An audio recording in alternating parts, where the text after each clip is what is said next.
सुप्रभात मध्य प्रदेश। आप सभी को सबसे पहले स्वतंत्रता दिवस की ढेर सारी शुभकामनाएं। देश आज आजादी पर्व यानी स्वतंत्रता दिवस मना रहा है। पूरा देश जश्न आजादी में डूबा हुआ है, अपने शहीदों को याद कर रहा है। स्वतंत्रता दिवस का मुख्य समारोह राजधानी दिल्ली में आयोजित हो रहा है, जहां लाल किले के ऐतिहासिक प्राचीर से अब से कुछ देर बाद प्रधानमंत्री मोदी ध्वजारोहण करेंगे, राष्ट्र को संबोधित करेंगे।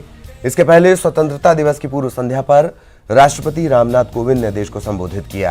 अपने संबोधन में राष्ट्रपति ने देशवासियों को बधाई देते हुए कई अहम मुद्दों पर अपनी बात रखी। इसमें राष्ट्रपति ने जम्मू कश्मीर और लद्दाख का जिक्र किया और कहा कि अब दोनों केंद्र शासित राज्यों में हुए बदलाव से वहां के लोगों को फायदा पहुंचेगा। प्यारे देशवासियों, जिस महान पीढ़ी के लोगों ने हमें आज़ादी दिलाई, उनके लिए स्वाधीनता केवल राजनीतिक सत्ता को हासिल करने तक सीमित नहीं थी। उनका उद्देश्य प्रत्येक व्यक्ति के जीवन और समाज की व्यवस्था को बेहतर बनाना भी था। इस संदर्भ में मुझे विश्वास है कि जम्मू कश्मीर और लद्दाख के लिए हाल ही में किए गए बदलावों से वहाँ के निवासी बहुत अधिक लाभान्वित होंगे।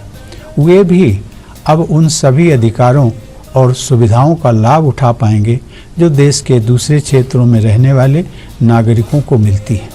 वे भी अब समानता को बढ़ावा देने वाले प्रगतिशील कानूनों और प्रावधानों का उपयोग कर सकेंगे।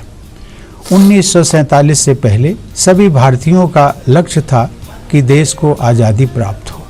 आज हमारा लक्ष्य है कि विकास की गति तेज हो, शासन व्यवस्था कुशल और पारदर्शी हो, ताकि लोगों का जीवन बेहतर हो। लोगों के जनादेश में उनकी आकांक्षाएं साफ दिखाई देती हैं।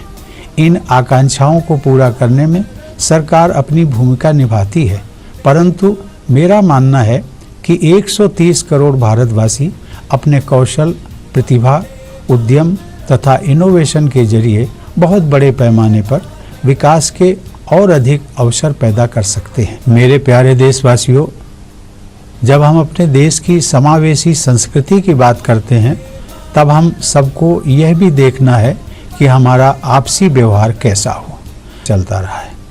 हम भाषा, पंथ और क्षेत्र की सीमाओं से ऊपर उठकर एक दूसरे का सम्मान करते रहे हैं। हजारों वर्षों के इतिहास में भारतीय समाज ने शायद ही कभी दुर्भावना या पूर्वाग्रह से ग्रस्त होकर काम किया हो। मेलजोल के साथ रहना, भाईचारा निभाना, निरंतर सुधार करते रहना और समन्वय पर जोर देना हमारे इतिहास और विरासत का बुनियादी हिस्सा रहा है।